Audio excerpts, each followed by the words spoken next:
तो भगवान कहते हैं वेदैश्च सर्वैरहम् एव वेद्यो, जो लोग वेदांत कृत वेद विदेव, जो वेदांत कृत वचनों को, ग्रंथों को ठीक से पढ़ते हैं, समझते हैं, वह लोग एवं वेद्य, वो जानने योग्य उस परम तत्व को, वेद को जानने वालों की संगति में बैठ करके वह भी फिर मेरे इस अनंत स्वरूप को जान लेते हैं।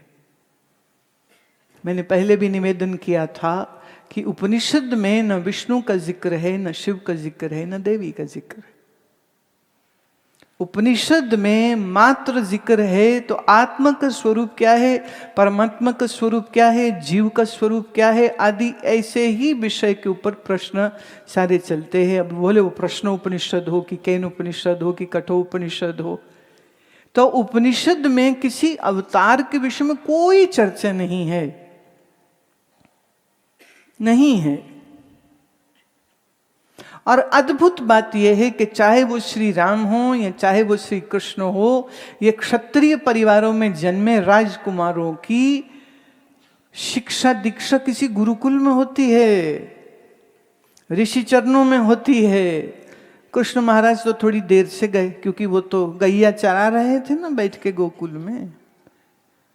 स्कूल में तो गए कोई नहीं बड़े लंबे समय। तो अब जब 12 साल के हो गए मथुरा गए, और फिर पिताजी को राजगद्दी मिल गई, वसुदेव जी को राजगद्दी प्राप्त हो गई, उसके बाद उनको राजकुमार वाला जो टाइटल है वो मिला, उसके बाद वो शिक्षा के लिए फिर गए हैं। पर श्री राम लक्ष्मण भरत शत्रुघ्न तो जैसे ही उनका उपनयन संस्कार हो गया है, उनको गुरु वशिष्ठ के आश्रम में चारों को भेज दिया गया था, जहां सब बच्चे समानता से रहेंगे, वहां कोई जाति पाति राजकुमार नीचा ऊंचा ऐसा नहीं, सब एक तरह जमीन पे सोएंगे, सब एक तरह कुशा के आसन में बैठेंगे, सब एक समय पर उठेंगे, सब एक समय में माता अरुंधति और ऋषि जी के पास बैठ करके वेद वेदांत को सीखते समझते थे। तो श्री राम हो कि श्री कृष्ण हो, इनकी शिक्षा गुरुकुल में हुई है, ऋषियों के द्वारा हुई है।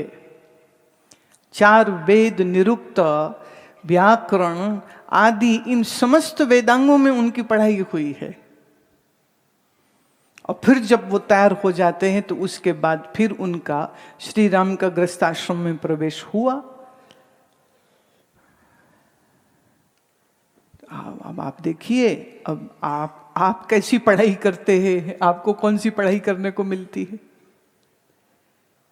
जिसमें न वेद है, न वेदांत है, न पुराण है, न शास्त्र है, न संस्कृत है, न ही मतलब कुछ भी नहीं है। अब ऐसी विचित्र भाषा है, TO2 होता है तो GO गु नहीं होता, GO गो हो जाता। तो हम तो कई बार मजाक करते हैं, जैसे वो बोले कनाइफ देना, नाइफ नहीं, क्योंकि के साइलेंट है। भाई क्यों साइलेंट है? अगर साइलेंट ही रखने तो लिखते क्यों हो? पी साइकोलॉजी, बोले पी नहीं, बोले पी साइलेंट है। साइकोलॉजी तो फिर पी काहे लिखा है मरदूद?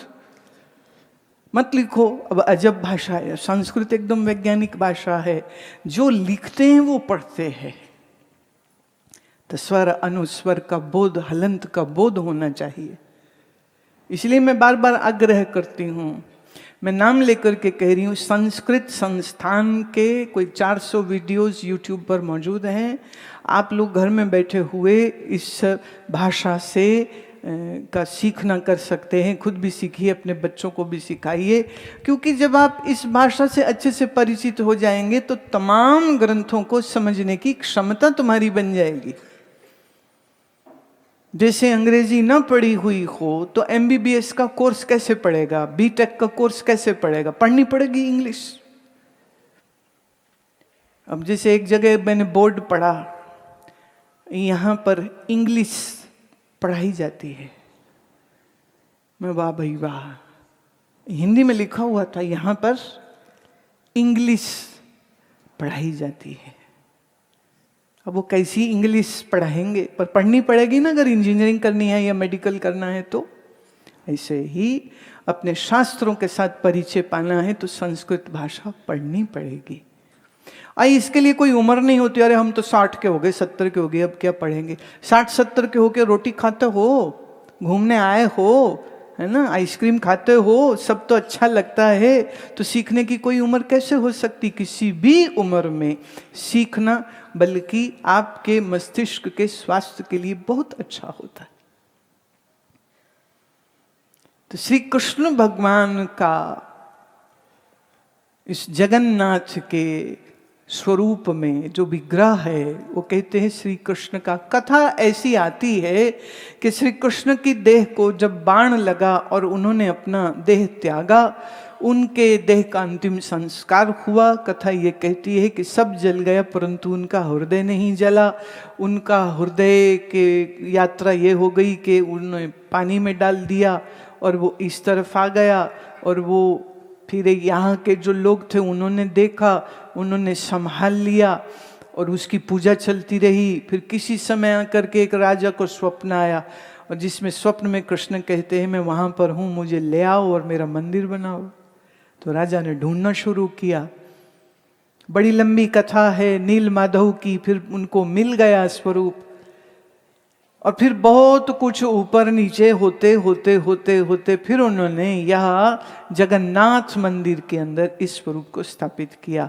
और मैं उस दिन ही सुनाया है आपको कि जब माँ से, दाऊ जी की माँ से जब पूछा गया कि जरा बताओ, रुक्मणी ने पूछा जरा बताओ ये दाऊ जी बचपन में कैसे थे और श्री कृष्ण बाल्यकाल में कैसे थे। तो उन्होंने कहा कथा तो मैं सुनाऊं पर ये ना कि सुनने लग जाएं, क्योंकि ये तो अभी भी ब्रजवासियों को याद कर करके रोते रहते हैं।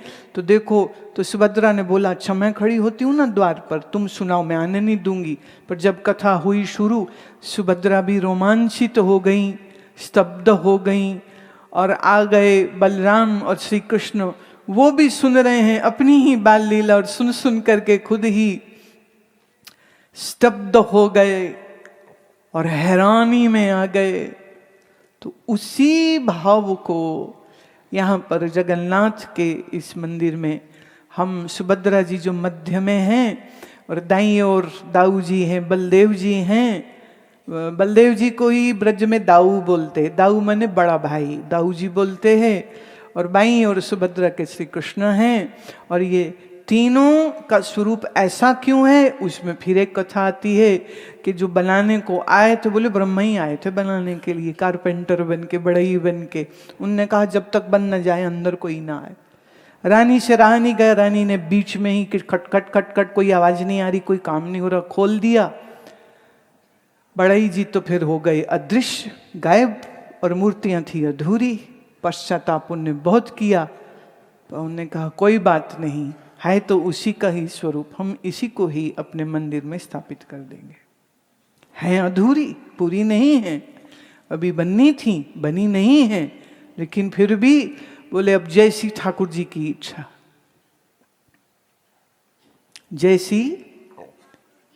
जैसी ठाकुर जी की। अब तुम अपनी शक्लें देख लो, तुम सारे कौन सुंदर हो, ऐसे आड़ी टेढ़ी शक्लें हैं कि नहीं है? तुम कौन विश्व सुंदरी हो या मिस्टर हैंडसम हो, पर अपनी शक्ल शीशे में देखते हो तो खुद पे प्यार आता है या नहीं आता है? बोलो ना।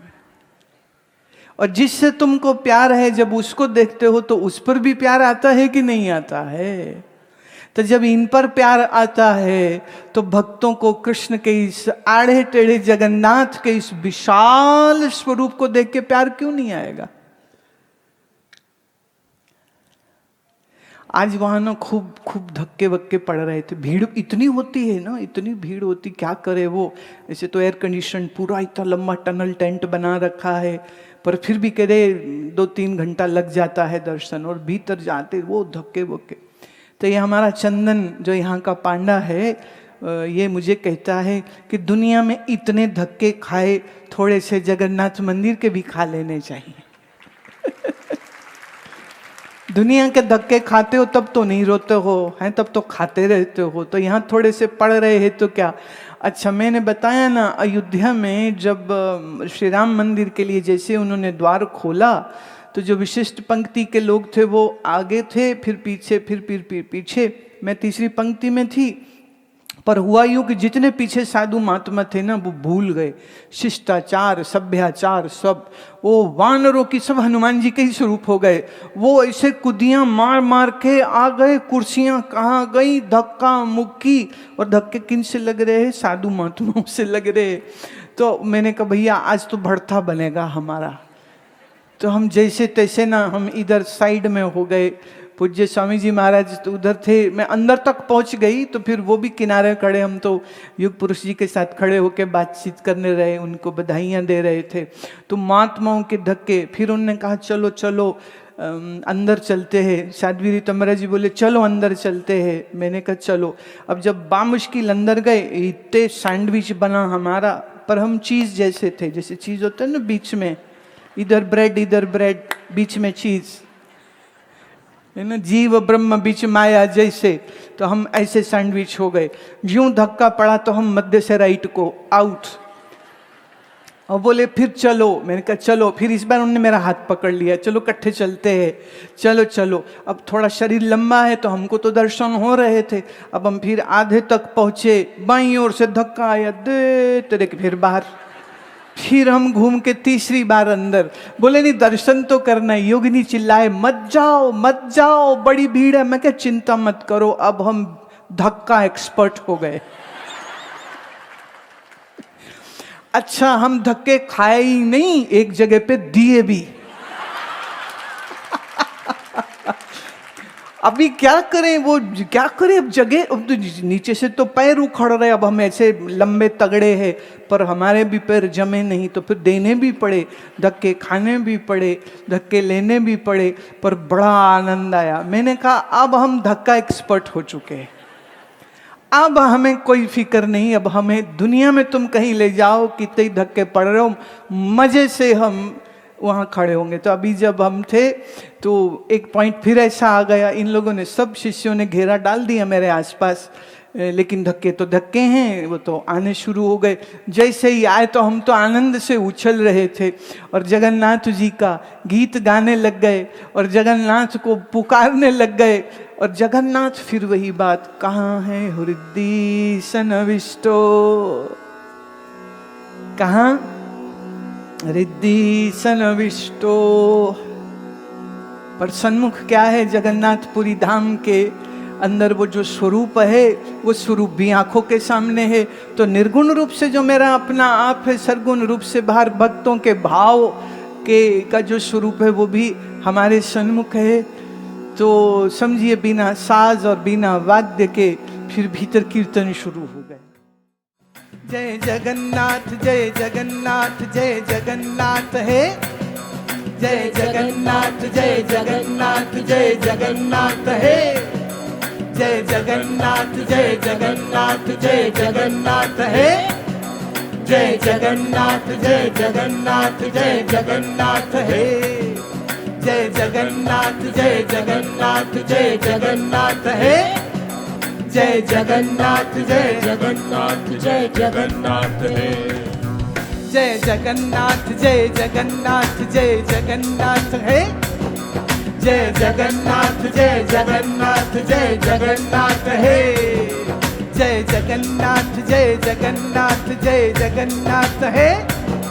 जय जगन्नाथ, जय जगन्नाथ, जय जगन्नाथ है। जय जगन्नाथ, जय जगन्नाथ, जय जगन्नाथ है। जय जगन्नाथ, जय जगन्नाथ, जय जगन्नाथ है।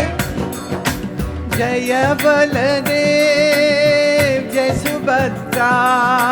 जय बलदेव, जय सुभद्रा। जय बलदेव, जय सुभद्रा। जय बलदेव, जय सुभद्रा। जय जगन्नाथ, जय जगन्नाथ, जय जगन्नाथ है। जय जगन्नाथ, जय जगन्नाथ, जय जगन्नाथ है। जय जगन्नाथ, जय जगन्नाथ, जय जगन्नाथ है।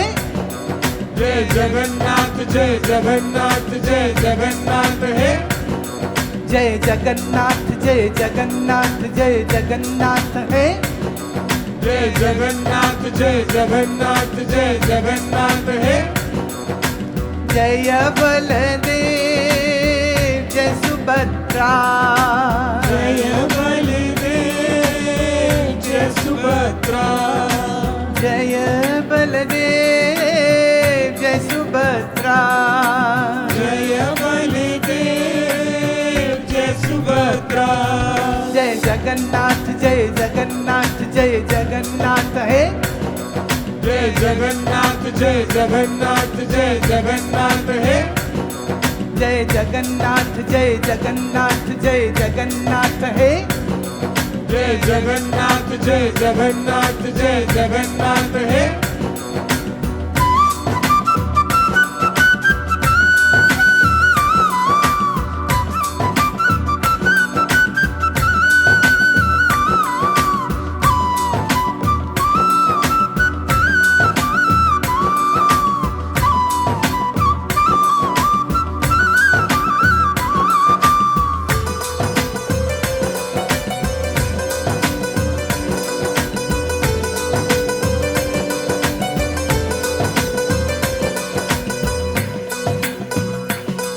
जय जगन्नाथ जय जगन्नाथ जय जगन्नाथ है जय जगन्नाथ जय जगन्नाथ जय जगन्नाथ हे आहा जय जगन्नाथ जय जगन्नाथ जय जगन्नाथ है जय जगन्नाथ जय जगन्नाथ जय जगन्नाथ हे जय जगन्नाथ जय जगन्नाथ जय जगन्नाथ है जय जगन्नाथ जय जगन्नाथ जय जगन्नाथ हे जय जगन्नाथ जय जगन्नाथ जय जगन्नाथ है जगन्नाथ जय जगन्नाथ जय जगन्नाथ हे जय जगन्नाथ जय जगन्नाथ जय जगन्नाथ है जगन्नाथ जय जगन्नाथ जय जगन्नाथ हे